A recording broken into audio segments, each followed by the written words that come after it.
Okay, right. So welcome back to this next video in which we are discussing the synthesis and secretion of insulin. Okay, so we've discussed the synthesis of insulin now. We've discussed how you first synthesize pre-pro-insulin and you then cut off the signal sequence to produce pro-insulin, and this all occurs as it's being moved into the ER lumen. And then the pro-insulin is moved from the ER lumen into the Golgi apparatus lumen, and then it's packaged by the Golgi apparatus into secretory vesicles. And in the secretory vesicles, the pro-insulin is processed further to insulin, and you also produce C-peptide.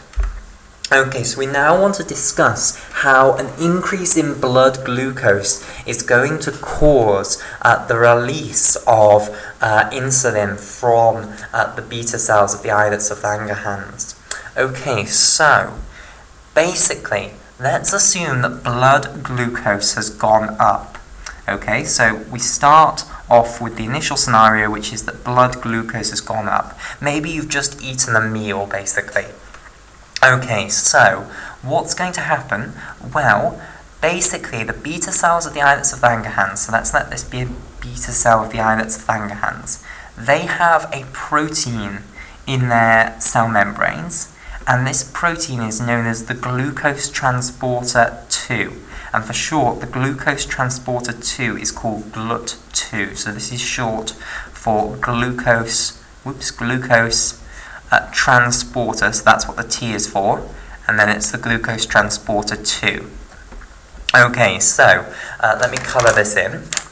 So here it is in pink, the glucose transporter 2, and basically it's going to allow the movement of glucose from the blood into this beta cell. So this, remember, is a beta cell.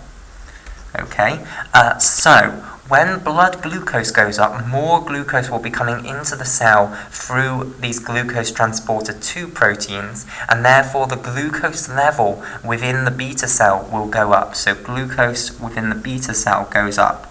Now, what happens when the beta cell gets more glucose? Well, basically, it's going to increase its rate of glycolysis. So glycolysis will go up. Okay, and basically it can increase its rate of glycolysis because the first enzyme in the glycolytic pathway, well, there's two enzymes that you can basically use for the first reaction in the glycolytic pathway. Basically, when you're converting glucose to glucose 6-phosphate, so let me just talk about this first step in the glycolytic pathway. We're not going to go through the entire glycolytic process, but we just look at the first step. Because the first step usually is the rate-limiting step in the glycolytic pathway. So basically, the first step involves glucose being converted into glucose 6-phosphate. And there are two enzymes which are capable of catalyzing this conversion. One is called glucokinase, okay? And the other is called hexokinase. Now, in the liver and also in these pancreatic beta cells, you have glucokinase present. In the skeletal muscle, you have hexokinase. Now, what is the significance of the difference? Well, basically, glucokinase will increase the rate at which it catalyzes this reaction in response to an increase in glucose level within the cytoplasm, whereas hexokinase will not. So let me make this even more blatant. If you increase the glucose concentration within a cell that uses hexokinase, so for instance the skeletal muscle, your rate of glycolysis will not go up because the rate at which hexokinase converts glucose to glucose 6-phosphate is saturated already. So it cannot work any faster, basically. So, even if you increase glucose concentration, the rate of glycolysis will not go up, because if the first reaction's rate hasn't gone up, then the rest of the reactions in glycolysis cannot go up. Okay, so if you have hexokinase, you cannot increase glycolysis in response to an increase in glucose concentration in the cytoplasm.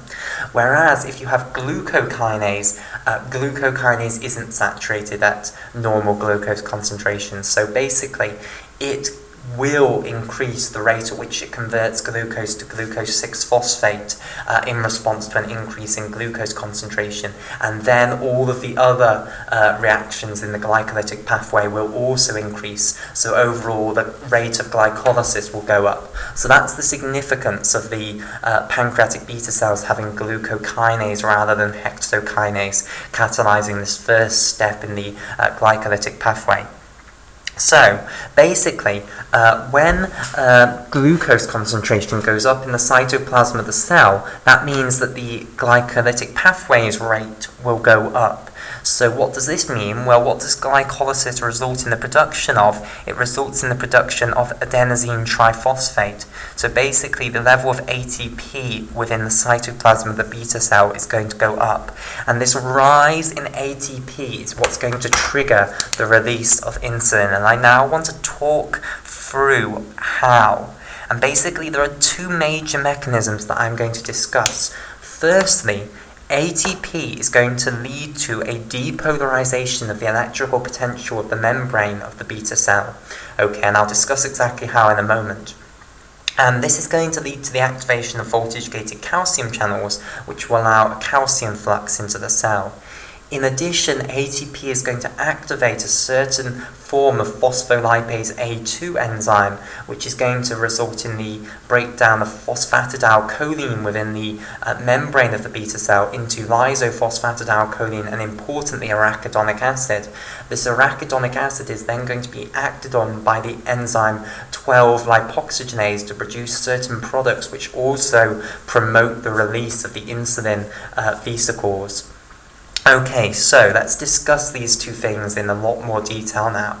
So we'll start off with the production of a calcium signal, but you must understand that the calcium signal alone is not enough to produce the secretion of insulin. You need this other signal involving the arachidonic acid metabolites. Okay, so let's start, however, with the calcium signal. So basically, to discuss the calcium signal, we need to discuss something known as inwardly rectifying potassium channels. And the reason we need to discuss inwardly rectifying potassium channels is because we need to discuss something known as the ATP-sensitive potassium channels. And these are a type of inwardly rectifying potassium channels. So I'm going to discuss with you inwardly rectifying potassium channels. I'm going to discuss with you the structure, I'm going to discuss with you the different types, and then we will focus in on the ATP-sensitive potassium channels, which are a type of inwardly rectifying potassium channels. Okay, right. So let's start off with the structure of an inwardly rectifying potassium channel, and then I'll tell you why they are called inwardly rectifying potassium channels. Okay, so we'll start off with their structure then. So, basically, they are a channel which allows potassium to move through, and they're generally in the plasma membrane, so within the cell membrane. So here it is, and here is the lipid bilayer of the cell membrane, like so. And here is the pore which allows potassium ions to move through. Now basically, these channels are not just one protein, they are multiple proteins stuck together. Okay, so let me show this by splitting it into 4. So they are tetramers basically, they're made up of 4 separate subunits. So this is a tetramer. And what I now want to do basically is I want to pull out one of these subunits. Okay, so let me highlight one in pink. So I want to pull out one of these subunits of the inwardly rectifying potassium channel, and I want to have a look at its structure. So remember, each one of these is a protein in its own right. They've been glued together into this tetrameric complex, but it is a protein in its own right, and I want to look at its membrane-spanning topology. Okay, so this is the extracellular fluid side of this membrane, and this is the cytoplasmic side of this membrane. So I now want to keep that convention and show you the membrane-spanning topology of a single subunit. Again, when we're viewing, this is the extracellular fluid side and this is the cytoplasmic side. Okay, so basically, each one of these subunits has 2 membrane-spanning alpha helices, with a P loop in between them, which is a loop that tries to span the lipid bilayer but fails, basically. So here is the P loop, and then here is the next full membrane spanning alpha helix. So here's the amino terminus of our polypeptide, and here is the carboxylic acid terminus of the polypeptide. So we have the first membrane spanning alpha helix, a P loop, and then the second membrane spanning alpha helix. So they're very simple membrane spanning topologies here. So basically what you're going to do is you're going to produce 4 of these proteins, glue them together to make an inwardly rectifying potassium channel. And I should just say that inwardly rectifying potassium channels are often abbreviated to K for potassium, and then you put a little IR for inwardly rectifying, basically. Okay, so let me now talk about the reason that they are inwardly rectifying. What does that actually mean? And then I'll talk about the genes for these subunits, because unfortunately there isn't just one subunit. That would be the nice simple thing, but they're not. Okay, so let me talk about why these are inwardly rectifying. So basically what it means to be inwardly rectifying is they are better at allowing potassium to come into the cell than they are at letting potassium come out of the cell. Okay, so it doesn't mean that they will only let potassium move into the cell, but it means that they prefer to let potassium move into the cell than they do let it move out of the cell. Now, why is that? Well, basically, when will potassium be moving in and out of the cell? So let me just draw a little picture of a cell, and let's have a little discussion of Nernst potentials. Okay, so basically, potassium concentration within the cytoplasm of the cell is approximately 155 millimolar. Potassium concentration outside the cell is approximately 4 millimolar, and these numbers vary depending on your source, but they're usually somewhere around there.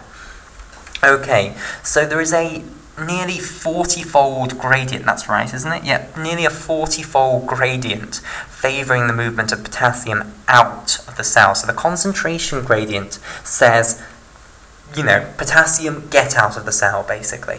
However, you have to factor in more than just the concentration gradient. You also have to factor in the electrical gradient across the cell, okay? So let me just make sure we're all on the same page with understanding what we mean by the electrical gradient across the cell.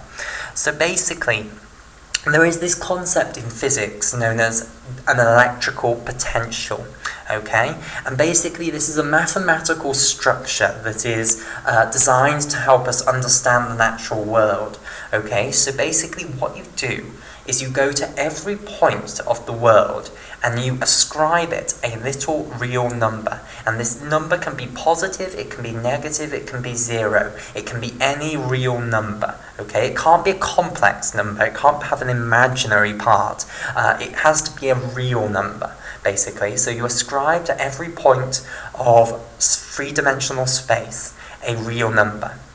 And this is known as the electrical potential at that point. Okay, so wherever I go in space, I can ask you, what is the electrical potential at this point? Now, basically, the electrical potential of all of the points in the extracellular fluid, they're pretty much in equilibrium, so they're pretty much the same. So what I can say is I can ask, what is the electrical potential of the extracellular fluid? Because all the points in the extracellular fluid, they're in equilibrium, so they'll generally have the same electrical potential. Now, I might call that big E for electrical potential, and then I might put subscript E for extracellular, okay? Now, I can do the same thing in the intracellular compartment. Again, these are all in equilibrium, okay? So there will generally be one electrical potential within the intracellular compartment. So I can ask, what is the electrical potential in the intracellular compartment? So if I have a little man who has a machine that can measure electrical potential, he can go inside the cell and he can give me a readout on his machine, which will be some real number. Now, the electrical potential of the extracellular compartment and the electrical potential of the intracellular compartment are not generally the same number. Instead, they are different. Now what I can ask is, what is the difference in electrical potential? Or I can ask, what is the electrical potential difference across the cell membrane? And another word for electrical potential difference is voltage.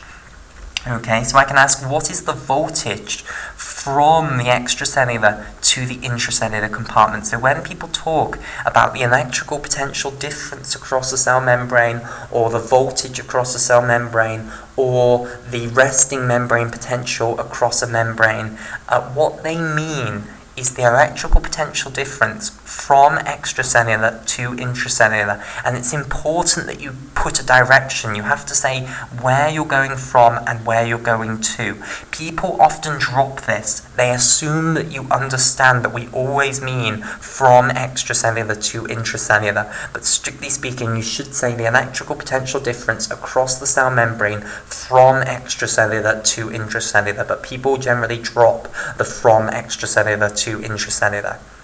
Now, what does this mean? Well, this means if you have a little man standing in the extracellular compartment, he can measure electrical potential there. He'll get this value. He can then move into the intracellular compartment, measure electrical potential again, and he'll get this value. The electrical potential difference from extracellular to intracellular means how much will the number on his machine change when he moves from extracellular to intracellular. So it means the new electrical potential, the new number on his screen, subtract the old electrical potential, the old number on his screen. Okay, so it means the electrical potential intracellularly minus the electrical potential extracellularly. It means how much different is the intracellular electrical potential compared to the extracellular electrical potential. Okay, so generally across cell membranes, this is usually around negative 65 millivolts. Now, what that means is that the electrical potential of the intracellular compartment is lower, that's the negative, is lower than the electrical potential of the extracellular compartment, and it's lower by 65 millivolts. So I should have said that the unit for measuring electrical potential is volts. Okay, so this is a thousandth of a volt, basically. This one is lower by 65 thousandths of a volt. Okay, so that's what that means. Right, now, what's the importance of this? Well, basically, potassium ions are positively charged ions. They like being where the electrical potential is lower. Okay, so positively charged ions like being in areas where the electrical potential is lower, and they will try and move towards areas where the electrical potential is lower. So these positively charged potassium ions are going to want to stay in the intracellular compartment because the electrical potential of the intracellular compartment is lower than the electrical potential of the extracellular compartment. So, this always reminds me of Game of Thrones, because it's the question, when the Hand of the King says one thing and the Queen says the other thing, whose orders do the men follow? Because the concentration gradient says potassium move out, and the electrical gradient says potassium move back in. Now, which one is stronger? Well, basically, it's the concentration gradient. It wins this electrical potential. Okay, so usually the concentration gradient, which is this 40-fold concentration gradient, beats an electrical potential of negative 65 millivolts. Okay, now, if you made the electrical potential more extreme, let's say we made it negative 75 millivolts, then this arrow would get bigger. The force with which the electrical potential gradient is trying to move potassium in would get bigger. Now, there is some electrical potential difference across this cell membrane that would exactly be opposite. It would exactly match the concentration gradient of potassium. Okay, and that is actually negative 85 millivolts. So if I made the electrical potential difference across this cell membrane negative 85 millivolts, i.e. The intracellular compartment has an electrical potential 85 millivolts lower than the extracellular electrical potential, then the electrical driving force driving potassium in would match exactly the concentration gradient favouring the movement of potassium out. Okay, and that is known as the Nernst potential for potassium, and it's often written EK. So this is the Nernst potential for potassium across a cell membrane, and it's specific to these concentration gradient, well, these concentrations that you have here. So this is the Nernst potential. Okay, and you will see the Nernst equation where you enter in these concentrations and it will spit you out the Nernst potential, the electrical potential difference that you need across the cell membrane to stop movement of potassium because the forces are equal. Okay, right. So, basically, if the electrical potential gradient across the cell is more depolarized than negative 85 millivolts, so if it's, more hyperpolarized was what I meant to say. If it's lower than this, maybe if it's negative 95 millivolts, then this arrow will now be bigger than the concentration gradient arrow, and you'll actually get the movement of potassium in. So that's when you'll get potassium in. So if you're hyperpolarized of this, potassium will move in, and if you're depolarized of this, then of course this arrow will be smaller than the concentration gradient arrow, and potassium will move out. So, basically, what we were trying to answer is why do these potassium channels favour the movement of potassium in? Well, basically, if you have potassium if the electrical potential difference across the cell membrane is favouring the movement of potassium in, then it means that it has to be extremely hyperpolarized, which means that the intracellular compartment has to be lower in electrical potential than the extracellular compartment. If, on the other hand, you are going to let potassium ions out, then that means that the electrical potential difference across the membrane has to be depolarized of this Nernst potential of potassium. Okay? And basically, when the electrical potential is depolarized of the Nernst potential of potassium, that means that there are certain positively charged molecules within the cytoplasm of the cell. Okay? And the two examples that I'll give are magnesium cations. So here is a magnesium cation.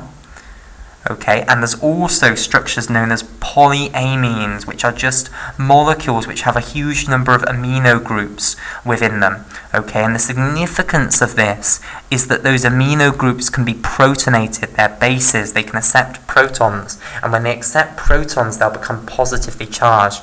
So we have magnesium cations which are doubly positively charged anyway, and we have polyamines which are going to be positively charged.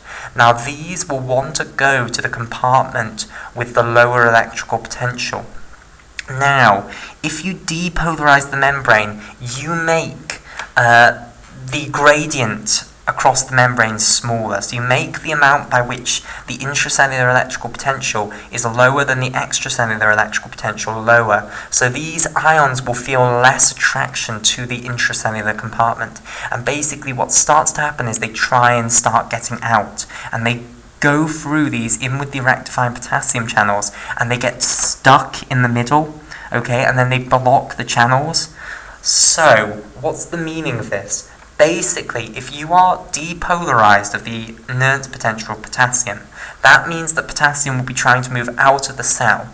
Okay, but what will happen is these two things will also be trying to move out of the cell at that as sort of an electrical potential difference. So magnesium ions and polyamines will also try and move through these channels, and they will block the channels and stop the movement of potassium. Okay, so effectively they close the channel. So when potassium is moving out, you close the channel, so you don't like allowing potassium to move out.